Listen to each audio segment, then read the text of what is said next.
Kaixo, ongi etorria. Funtzioak eta grafikoak lantzeko lehenengo jakin behar dugu zer den koordinatu kartesiana.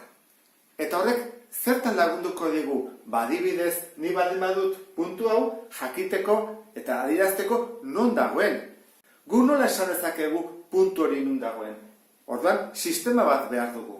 Tortarako zer dugu? Baditugu bi ardatz. Bat, goiti bera datorrena vertikalean eta beste bat horizontalean.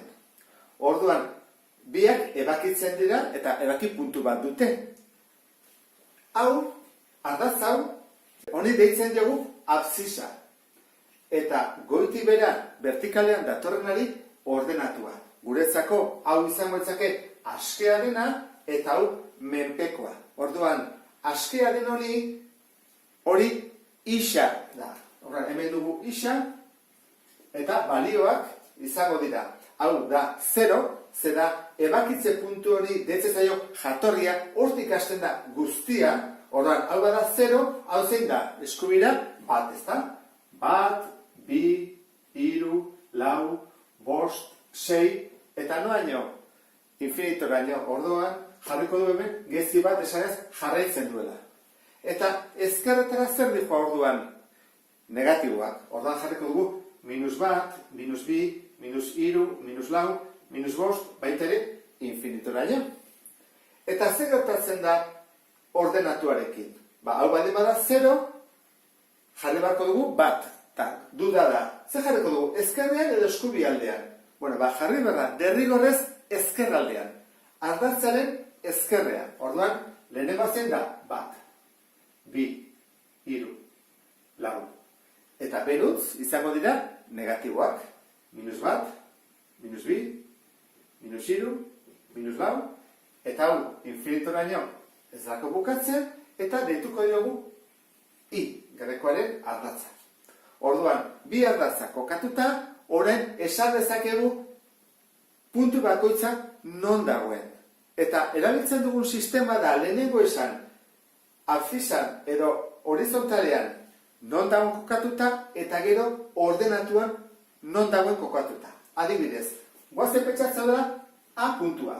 Maiuskula jartzen dugu, hau dela B, hau dela C eta hau dela D. Orduan, A puntua nun dago espazioan. Orduan, lehenengo esan behar dugu isaren ze balio hartzen duen. Zeren parean dagoen, zuta bat joan behar du. Bat, bi, hiruan, ezta? Orduan jartzen du horrela, hau izango litzateke hiru, eta ze altura du. Hau da, ordenatuan ze zenbaki dago parean bia. Orduan, A-ren koordenatuak zeintzu dira. Lehenengo esan behar zaio, isaren balioa hiru eta bi. Orduan, guk ulertzen dugu, esaten badigute, hiru bi puntuan dago. Orduan, hiru bi puntua hau da. B puntua. B puntua kokatzeko berdin egin beharko genuke. Ikusi behar dugu, absisan ze balio hartzen duen. Bat, bi, hiru, minus lau. Orduan, hau da, minus lau. Eta altura, batean dago. Hola jarriko dugu. Minus lau bat. Orduan, hau da, minus lau bat. Denak ulertzen dugu. C. C zein da? C esango dugu dela lehenengo isa esan behar dugu. Minus bi. Horra da minus bi. Eta altura berak ari joa. Orduan, minus lau. Orduan izango ditzake, horrela. Minus bi, minus lau puntua. Bere koordenatuak. Eta azkena, D. D berdin. Isaren balioa zen da bost. Orduan da bost. Eta ze altura du minus bat, ezta? Hemen di joan. Minus bat. Zuen kuadernoan abantaila bat dezute, ze dela kuadrikulatua duzuenez, zutak eta osorrez egin daitezke. Hemen barazo gehiago ditut, ez daudelako zutak marraztuta. Orduan, guazen pentsatzea beste zati bat, alderantziz egitea. Ematen digutela, puntua dela, E, eta hau, F, eta esaten dute, nun dago E puntua? Jakin dezakegu bere koordinatuak eman da, nun dagoen? Bai. Guazen kokatzea. Minus bi. Minus bi esan nahi du isa minus bi. Horra, bat, minus bi. Eta altura, lau, horra joango gara goruntz, eta hori da E puntua.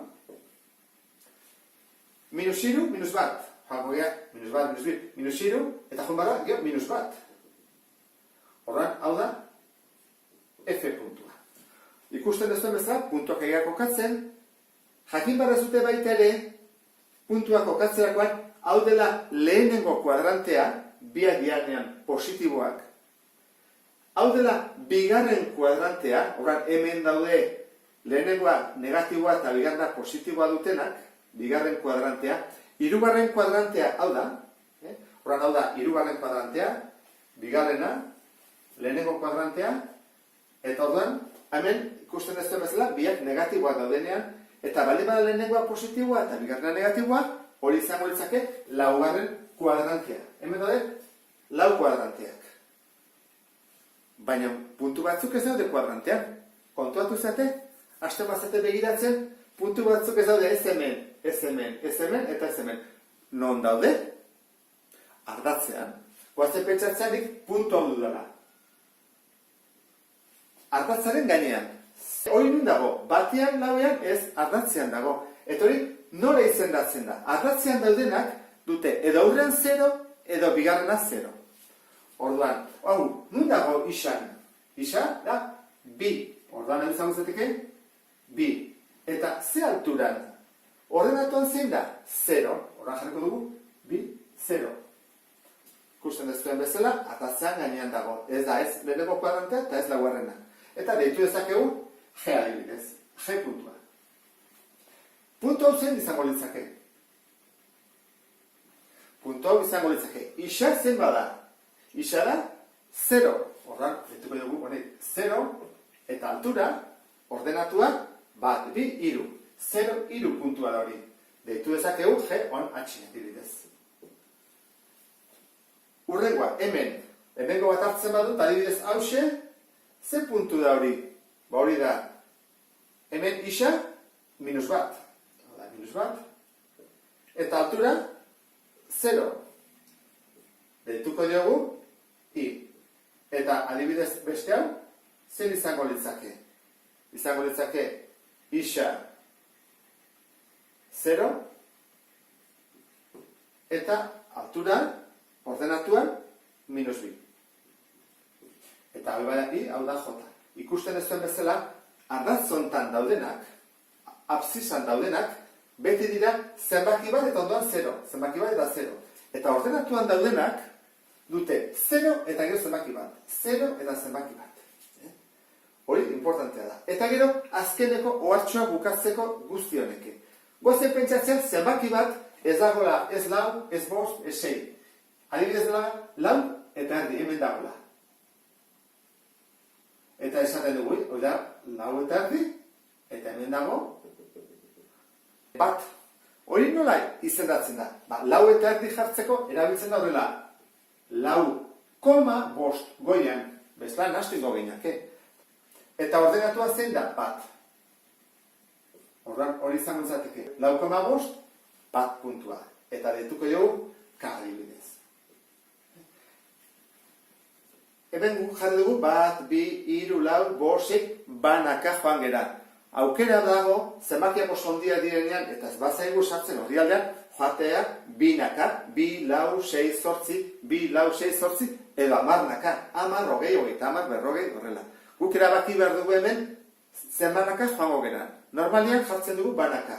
Segun ze kasotan jarri behar dugu, binaka, edo launaka, edo abar. Ez jarri irunaka, ze orduan, hemengoak kokatzeko zaila da. Egokiena da, bikoitek izatea, edo bi, edo lau, edo amar, edo horrelako bat. Bueno, honekin dugu sarrera. Hasi gaitezke ja, grafikoa eta funtzioekin. Beste bat arte, agur.